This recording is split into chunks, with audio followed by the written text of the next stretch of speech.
Welcome to The Straight Stitch, a podcast about sewing and other fiber arts. This is episode 110, and my name is Janet Szabo. I'll be your guide as we explore all things sewing. I know people think that January is the longest month of the year, but man, January 2026 went by in a blur. And I finally got all of the paperwork done for the construction company, so I was able to get back into my sewing room. I'm working on McCall's 8636, which is a unisex jogger pant. I'm making it from some Kona crush, and it's coming together really well. I'm enjoying the process. It's a great pattern, and I'm hoping that it will turn into a class at the store. We're trying to invite and encourage more men to come in and sew because I think they're out there, but they might hesitate to shop at a store called the Quilt Gallery. I had one gentleman in my machine mastery class last month, and I think he might be back again this month. And he expressed an interest. Our owner's son, who is the tech at the store, expressed an interest, and today's guest also expressed an interest. So I think the interest is out there. We just need to figure out a way to make it happen. The weather in other parts of the United States has been absolutely frightful. My sister lives in Charlotte, North Carolina, and I think they got about 6 inches. My mother, who lives in Cleveland, has had snow, and we have nothing. We have a wild rabbit that lives under our porch.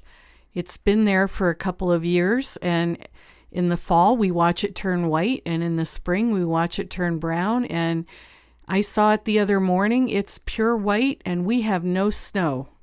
So it really has the wrong camouflage for this winter in Montana. We've lived here for almost 33 years, and I cannot remember a winter like this. Of course, this is Montana, and it's entirely possible that we will get dumped on in February and even March and end up with 4 feet of snow. So we'll have to wait and see what happens. I'm busy preparing for my classes at Sew Expo. 4 of my class proposals were accepted, and one of those classes sold out within about the first 24 hours. So we've added a second session for that class. The 4 classes that I'm teaching are thread basics, ins and outs of interfacing, creative uses for your serger's cording foot, and my colorizing cables class. I'm not sure that knitting class is going to happen though, because signups for that one haven't been very robust, and the organizers may just decide to cancel that, so we'll have to see what happens. In any case, I have kits to put together for several of my classes, and I need to write handouts for those classes as well, so that's what I'm going to be working on this week. I'm also teaching a machine mastery class at the store tomorrow and a class on the Tremont jacket from the sewing workshop, which I made before Christmas, and everybody at the store liked it so much that we decided to add it to the class schedule. I have a really interesting guest today, and he just happens to be local to me. I spotted an article about him in the local paper a couple of months ago and asked if he would be interested in being a guest on the podcast. It took us a couple of weeks to get our schedules coordinated, but we had a really great conversation last week, and I want to share that with you. So his name is Justin Berry, and his company name is Fdes, Functional Design.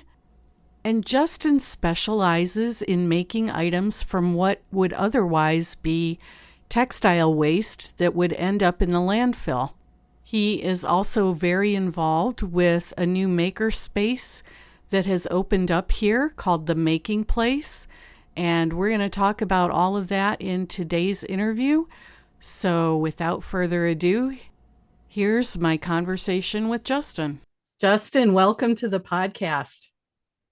Hey, thanks for having me. Yeah, I'm really excited to talk to you. So you're local to me. I live down east of Kalispell, and you're north of Kalispell. And you have a business called Fdes. Did I get that right?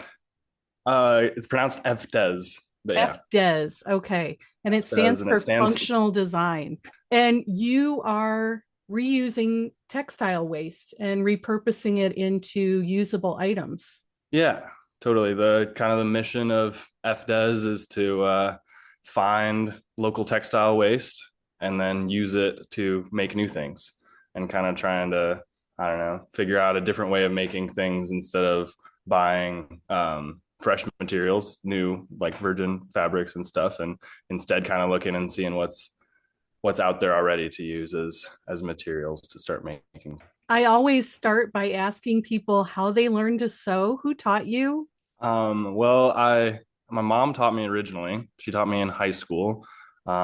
She just thought that sewing was a good thing to know for me to know as I was growing up. My mom, I remember her sewing just like for fixing things around the house and stuff, and she made Halloween costumes when we were kids, and so that was my biggest memories of her sewing then. And then she taught me in high school is like, this is something you got to know before you leave the household, kind of thing. And then it was I took a few years for me to kind of get into it by my own devices and stuff, and then it was in college when I kind of picked it back up when I was getting into outdoor activities like biking and climbing and stuff like that, and then sewing kind of became something to, I don't know, fix the gear I was using for those activities, stuff like that. But And what led you to Montana? I came to Montana in 2020 for I graduated college at the University of Minnesota, and I came out for a job with the Montana Conservation Corps.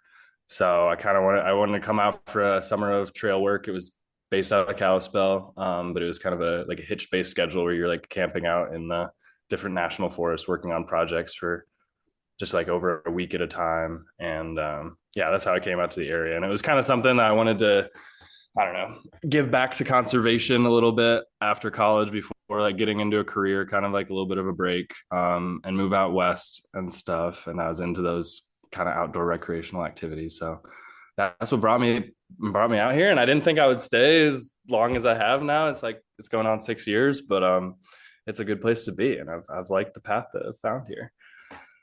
Yeah, it is a good place to be. So there's an Yeah. intersection there, conservation and your sewing. So can you talk a little bit about how that evolved? Yeah, totally. Because yeah, so I was doing that conservation corps in the summer. I was doing trail work, and I was just thinking about how I could best kind of give back to the planet, or I see the I don't know, the wasteful ways or the ways that humans are impacting the planet, and that was kind of the reason that I wanted to get in the conservation corps and do something and kind of give back tangibly. Um, and then yeah, I started thinking about these like sewing projects, and kind of they kind of became more meaningful when I like thought about it in the greater context of like how we generally make things and take care of physical items and stuff, and got me thinking about how I could use sewing and stuff to maintain gear that I was using for that job and stuff. I like did some like embroidery just like on the hitches, kind of like in the downtime in the evenings. It was pretty fun. I like embroidered my like crew members' names on there. Like we had little MCC hoodies and stuff. And so that was kind of a project. And yeah, it just got me, that job made me think a little more deeply about how I wanted to affect change in the things I care about in like conservation and stuff. And so then yeah, I had my sewing machine with me, and there was a couple times where I could like hook it up to an outlet in the back of my car and like sew out the back of my car. So I did that a little bit that summer and stuff, and then moving through the winter, I got a job at the ski mountain. I did the ski bum thing for a winter, and then kind of really got into the upcycling projects then too, and yeah, kind of went from there. How did that grow into a business? Did people see your gear and want more or Well, it kind of just happened naturally. I was working, so I worked at the ski mountain, and then I also had a job at Marcus Foods. It's like a little community grocery store market in Whitefish, and it's kind of cool because it was kind of like a central community spot too. So I got to meet a lot of people from around here and kind of like get in with the community through that job. But one of my coworkers there at the grocery store, was named Megan, and she has a business named Rascal Inc. And so she's a screen printer. So she has a screen printing business, and she'd been doing the farmers markets and things like that before. And I was just kind of dabbling in these upcycling projects. And she was the one that told me to, oh, just tell people you have a business. Like, you don't even have to have an LLC. You don't have to have like be making money necessarily yet, but just start telling people you have a business. And go for it. And she was a person that also brought me, she had all these misprinted sweatshirts from her business, like just kind of the scrap ones. She misprinted on it one time, but then she would use that same sweatshirt to like test out other prints on them and stuff. And so she kind of had this stack of sweatshirts that she couldn't use for her business, like they would otherwise be thrown away. And she brought them to me and asked if I could do something with them. And they're really cool sweatshirts because they had all this kind of like collage of different designs and patterns and stuff. And I took those and made some tote bags that we ended up calling the Franken totes. And we sold them at the grocery store that we were both working at. And so that was really the start. That was the first thing I sold, and like got into a store and stuff. And it was pretty cool being able to be working the cash register and then see people like interact with the bags on the shelf or look at them and ask questions and stuff. And so that was started making things to sell through that. And then I think it was the next summer I did the Whitefish farmers market and was setting up a booth and selling, I don't know, different kinds of bags and things then. And so that's what really started getting going, but just kind of happened naturally, kind of fell into it. Yeah. What kind of sewing machines are you using? Well, I started that first one I started with was just I don't know, basic, I think it was Singer Simple. It was like their basic plastic kind of sewing machine that I got in like a garage sale or something in college. And so I started on that. And then I moved to, I got a Sailrite sewing machine. And that was kind of in COVID times. I mean, COVID really helped me out a lot too, because it allowed for a lot of that time to kind of get into the craft and spend a lot of time doing that. I know a lot of people did that as well, getting into the hobbies. And it was one of the stimulus checks that got sent out. I just use that to buy a sewing machine. I just use that to buy a Sailrite sewing machine. And it's a nice, I mean, it's zigzag and straight stitch, and it's walking foot. And it's like, I mean, it's made for making sails and stuff. So it's a real heavy duty machine. And that's what worked really well for kind of the gear projects, like the bag making projects I was kind of doing. Yeah, so then I went from that one, and then I don't know, I've got so many sewing machines at this point, like, and a studio to house them. But I got another old Singer that was just a straight stitch. It was kind of like a lightweight machine. And then since then, and moved into the making place this last year, so I have like a more proper, I was doing my business out of my house until last year, and now in that studio we've got a Juki that was secondhand, and another old Singer that's, I don't know, it's from the early like 1900s, but it's a great like zigzag and straight stitch machine. We got some sergers and stuff, so kind of the fleet. And I'm always like looking on Craigslist now for old sewing machines and industrial machines and stuff. I'm sure you understand. I totally understand. Yes, I have more machines than I need. I don't even, you asked the question like what machines am I working with? I'm like, wait, which ones do I have right now? It's kind of exploded a little bit in a great way. But yeah, it's been cool to move into like some of the older industrial machines that are really nice and robust. Where are you getting your materials? Well, I was thinking about it before we're going to have this interview, is like, I have never bought a roll of fabric, and like, I don't buy materials like that. I mostly right now I get them from individuals. So people kind of have heard about the upcycling things I'm doing and will just reach out to me and say, oh, I have this like old piece of gear. Like, I take old tents. I was making jackets out of old tents. I take like old climbing ropes. I do a lot with those, like belts and things.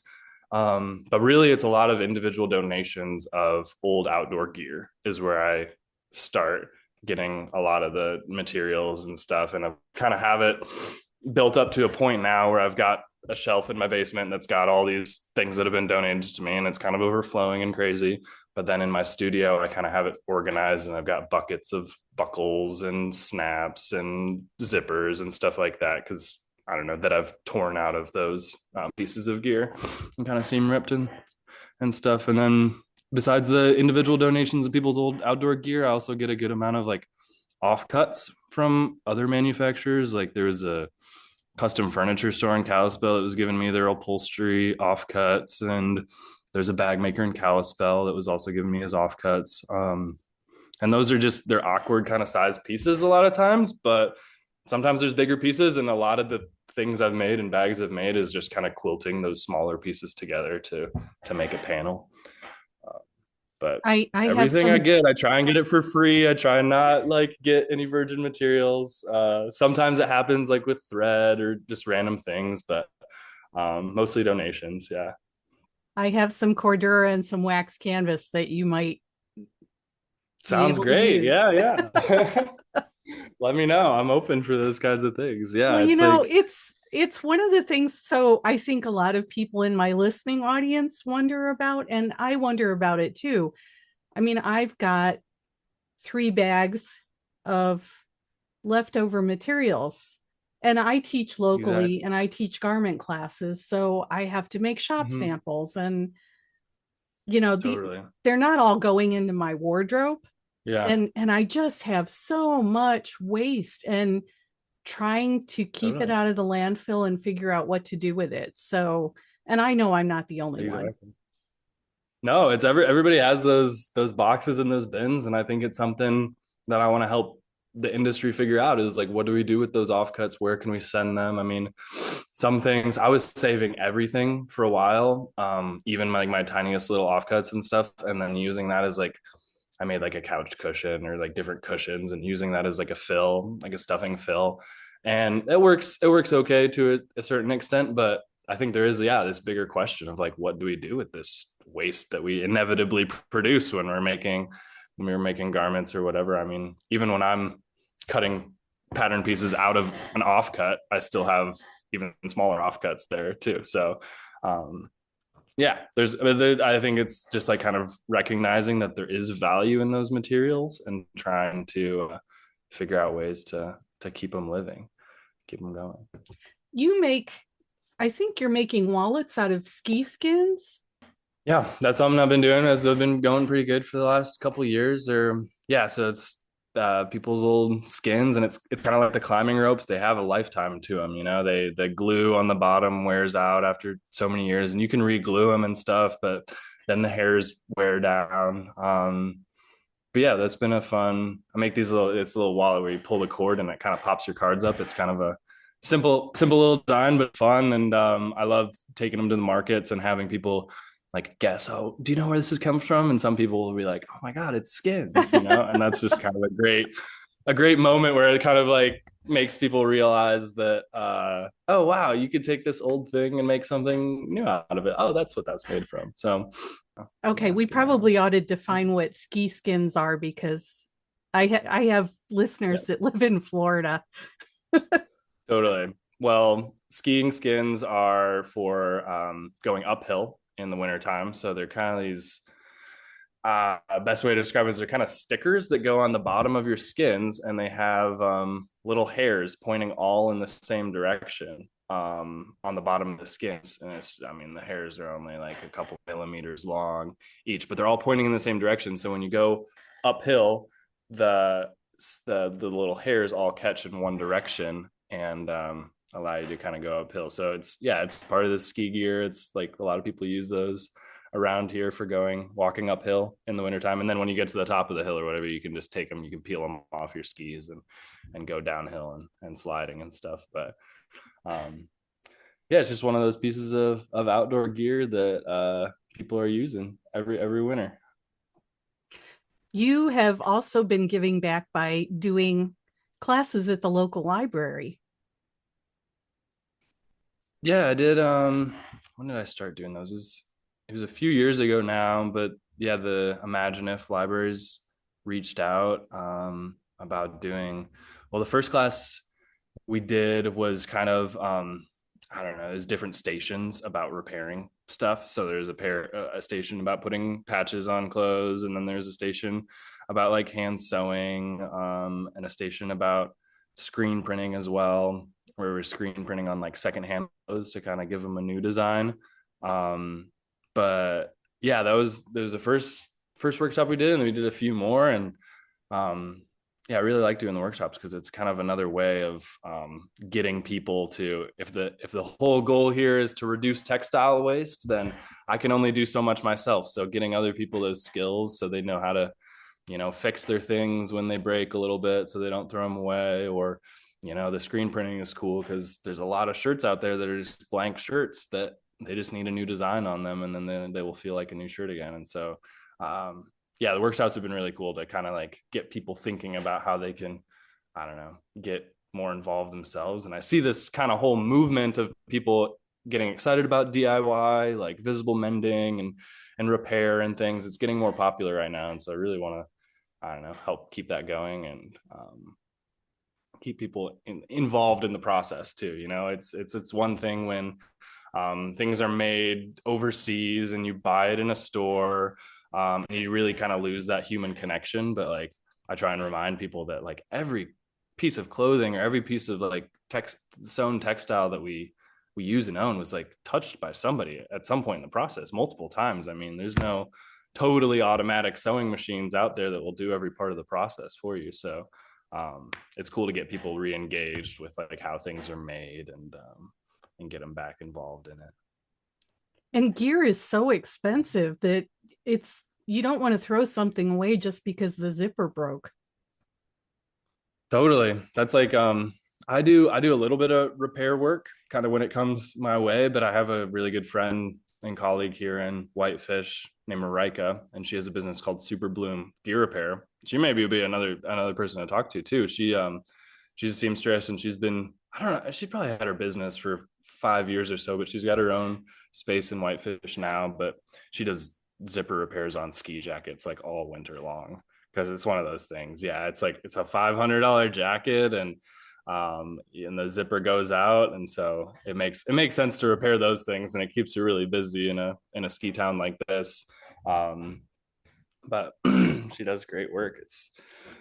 It's cool that there's somebody else here doing it, and we are actually, I don't know, we always kind of trade notes and stuff, and if somebody gives her something that's too broken to repair, like it's kind of at the end of its life, then she'll maybe let me know and I can maybe upcycle it. Or if somebody comes my way with like a zipper repair or something, I'll usually send them over to Marika. And so it's kind of a good synergy, like the repair comes first, but then the upcycling is kind of what can happen after that. And so work well together.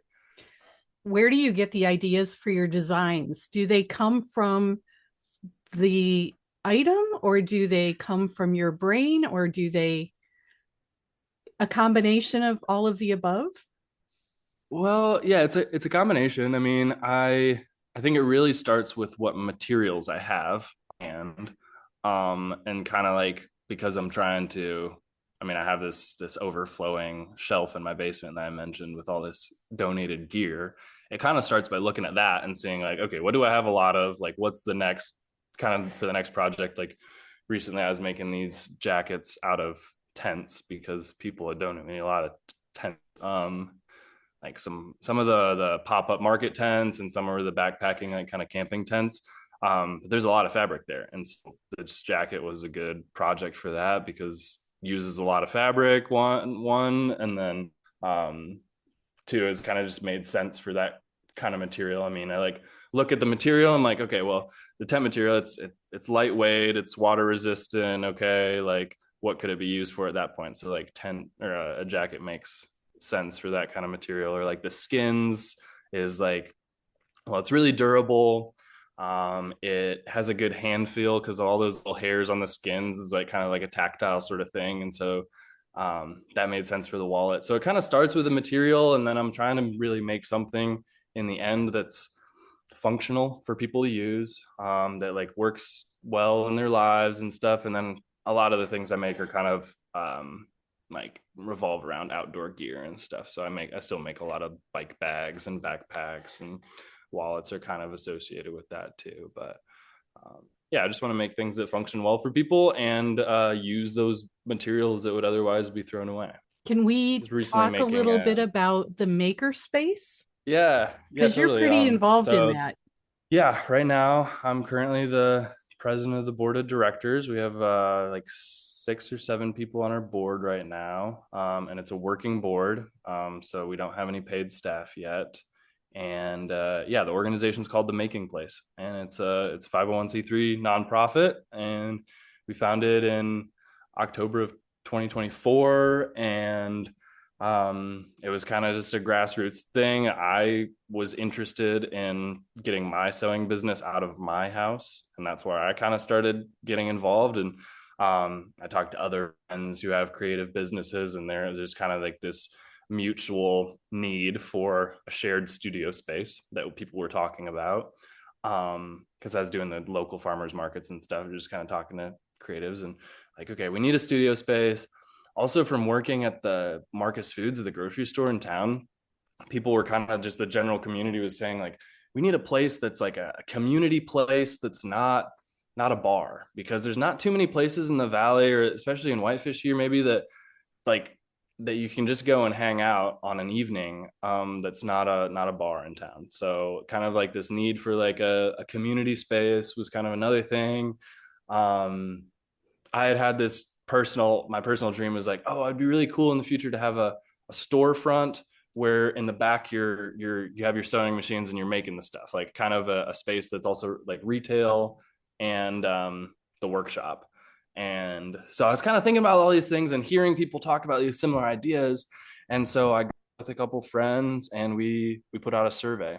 And that was like winter of 2023, 24. And we put out this survey and we're just kind of asking what kinds of things people would want from a space like this. I mean, a makerspaces exist in other cities, so we kind of had some models out there, but each one's a little bit different. I mean, we looked at folk schools, we looked at, I mean, colleges have shared workshops, we looked at like there's a cool I'm not going to remember the name of it, but there's a gallery workspace in Shodo, which is pretty cool, where they teach classes and stuff. And so like that's kind of like a rural area.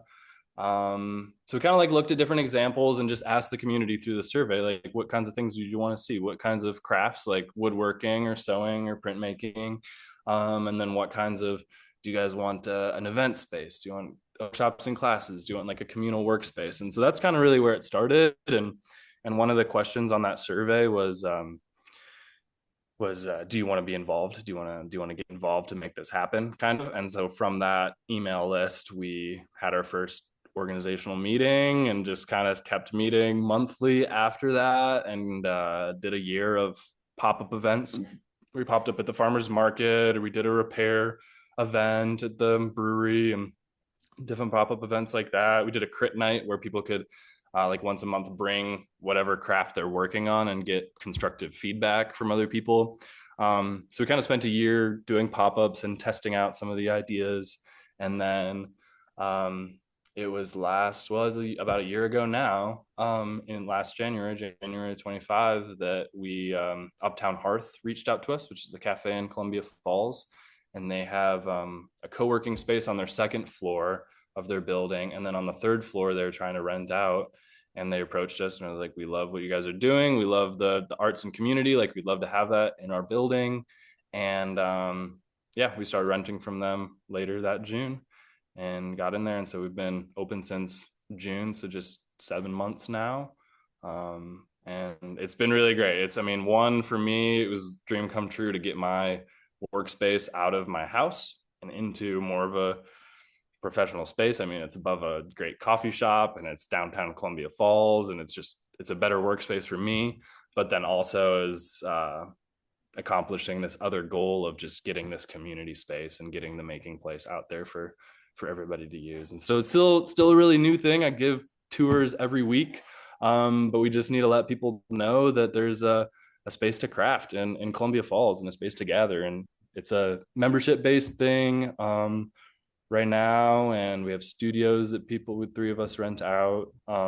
There's all sorts of tools there. There's printmaking, there's jewelry, there's obviously the sewing, and a lot more. But it's been kind of a dream come true to be working out of there and kind of have the community support. And I'm excited to see where it goes from here. I'm sitting here listening to you talk about it, and it occurs to me that is a very Montana thing. Oh, well, that's really good to hear. Yeah. It's I'm excited to see where it goes. It's kind of, yeah, it's something we've talked about, that like there's definitely a value of like self-reliance and self-sufficiency here in Montana. I mean, we've like a lot of people live in pretty rural places. I mean, the valley is, I don't know, there's the different pockets of people everywhere, but we see that like there's this ideal of being self-reliant and stuff, but also you can do that within community, which has been really cool. So like we have this, like a tool library is one of our services where people can rent out tools that they otherwise might not own, in order to share them instead of having to go and buy a new tool. And it's like it's a way to be self-reliant by being able to rent out this tool, but it's doing it within community and not having to go and buy everything yourself and rely on yourself only solely, or like being able to go and take a workshop to learn how to make a chair, and then borrow the tools in order to be able to do it. It's still being self-reliant and self-sufficient yourself, but the making place kind of wants to just help, provide the space and resources for making that happen. Are you offering classes there? Um, yeah, the making place as a whole is offering classes. I've taught a couple screen printing classes, and I've taught just casually teaching people how to use the sewing machines that are in there. So like just more like training on the equipment. I want to do some classes. I'm trying to figure out how to do like a bag making class or make your own bike bag class. I think would be really cool. Just the tricky thing is I'm trying to figure out how to have everybody have their own sewing machine for a class like that. You need a lot of sewing machines. But I'm working on it, and yeah, hopefully over the summer there'll be something. But there's classes every month. There's a maker of the month, so each month is a different artisan and stuff. Like in January it was copper jewelry making, where Carl taught a workshop, and in December it was making like a staked furniture. So there's a lot of variety. What is this next month? Well, there's a printmaking workshop this next month, and then I think there's something else too. But yeah, there's a real variety there and stuff, and it gets me excited too because I want to learn about these other crafts, and I think it's like, I don't know, to be in the studio and I have my sewing machines there, but then I look across and there's the jewelry station. I'm like, like could I be making my own buttons? Like, like could I use that, or using the printmaking equipment too? And like, I don't know, the collaboration potential is awesome. And excited for more of that kind of stuff. But it's like, I think I could make some upcycled buttons if I use the jewelry station, like that'd be another way to kind of do upcycling, or like kind of continue to use new materials, I guess, is using new tools. That cross pollination is so cool.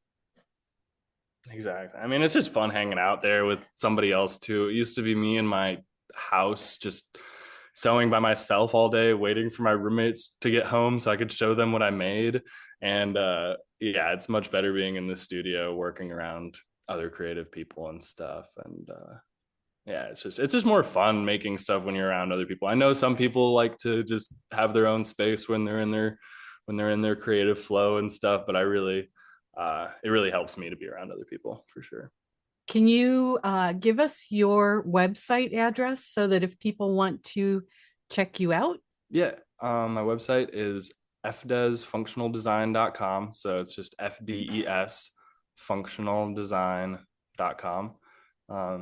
That's up to check out. I'm also on Instagram, where it's just fdes.functionaldesign on Instagram. But yeah, I would love people reach out with any questions, or I send people fabric. If anybody wants any upcycled fabric, I would be totally willing to send you some Cordura scraps or whatever, and tips and tricks too, because I want to get more people into the upcycling thing and realizing that you don't have to buy all your materials. There's materials out there that are going to waste. The thrift store is great for those kinds of things. I mean, sewers know that the thrift store has got a lot of things there for you.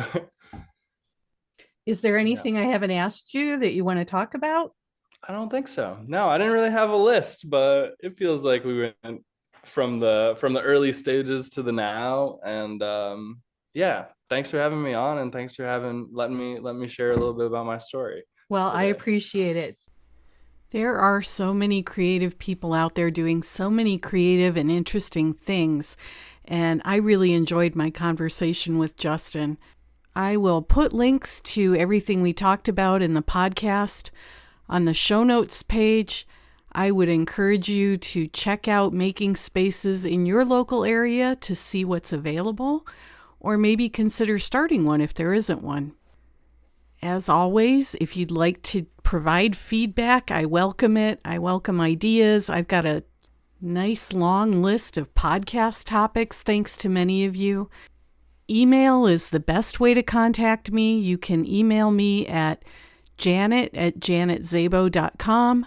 You can use the fan mail feature to provide feedback, or you can leave a comment on the show notes page. Show notes for each episode can be found at www.thestraightstitchpodcast.com.